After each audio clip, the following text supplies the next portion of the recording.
යාළුවනේ ආයිබෝන් මේ මට සමහරු බැනලා තිබුණා මං ගොවිතැන් කටයුතු ගැන වීඩියෝ කරනකොට උඹ කුඹුරකට බහැලා තියා නියරකවත් ගිහිලා තියෙනවද කියලා.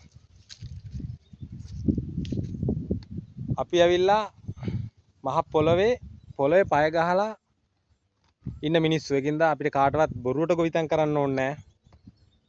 ඉතින් මඤ්ඤොක් අක්කර දෙකක්. හැබැයි ඉතින් අපිට සබහාදහමේ ගැන අපිට කියන්න බෑ. වැස්ස එයිද නැද්ද කියන එක ඒක සබහාදහම විසින් තීරණය කරන දෙයක්. ඉතින් මඤ්ඤොක් අක්කර දෙකක් කියලා කියන්නේ ඔයාලා දන්නවා සාමාන්‍ය මඤ්ඤොක්ක කිලෝ එක රුපියල් 100ට 150ට වගේ යනකොට අපිත් රුපියල් 75ට 80ට විතර කිලෝ එක ගලවනවා. මේ මඤ්ඤොක්ක කොළ ටික ඉතින් මැල වෙලා ගිහිලා තියෙන වැස්ස තමයි නැත්තේ. ඉතින් හැම ගොවියෙක්ගෙම බලාපොරොත්තු වෙන එකම දේ තමයි ගොවියට ආශිර්වාදය. ආශිර්වාදය තමයි ගොඩක්ම වටින්නේ. ඉතින් පුළුවන් නම් ඔයාලට ආශිර්වාද කරන්න වැස්සක් එන්න කියලා අන්නේ ආශිර්වාදය තමයි ඔක්කොටම වැඩි බලවත්. ඉතින් මඤ්ඤොක්ක ගස් ටික ඔක්කොම මැල වෙලා ගිහිල්ලා තියෙන්නේ.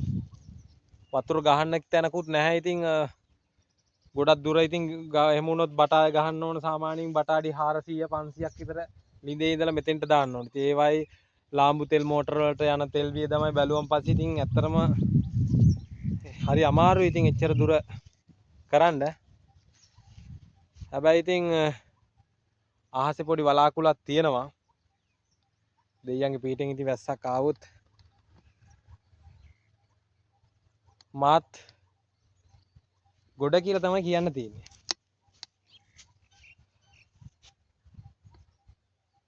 මොනරාගල දිස්ත්‍රික්කයේ ඉතින් ඇතිමලේ කියලා කිව්වම ඉතින් මඤ්ඤොක්ක කවුපි නේද?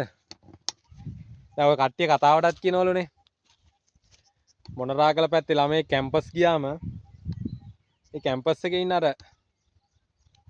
ඔය පොෂ් කියලා කියන්නේ කොළඹ හතේ ළමයි ඉන්නවනේ. යාලා කියනවලු මේ ඔයා මොනරාගල නේද? කොහොමද ඇහුවේ කියලා කිව්වම කියනවලු අර මඤ්ඤොක්කල මේ කොළ මැල්ලුම කාලා දත්වල ඒ මඤ්ඤොක්ක කොළ කෑලි තියනවලු. ඒකෙන් තමයිලු hina වෙනකොට මොනරාගල ළමයි කියන්නේ hina වෙනකොට තමයිලු කියන්නේ. ඒ මහත්තුරුන්ට අපි කියන්න කැමති මතක් කරනවා මොනරාගල මිනිස්සු නැත්තම් කොළඹ හතේ මිනිස්සු බඩගින්න ඉන්නේ කියලා. මොකද සල්ලි කොච්චර තිබුණත් සල්ලි කන්න බෑ. මතක තියාගන්න කොරෝනා දවස්වල ඕනතරම් මිනිස්සුන්ට සල්ලි තිබුණා. හැබැයි කන්න තිබුණේ නෑ. කන්න ගෙන්න ගන්න තිබුණෙත් නෑ. කන්න තිබුණෙත් නෑ. හැබැයි මේ ගොවිතැන් කරන මිනිස්සු ගාව ඕනතරම් කන්න බොන්න තියෙනවා.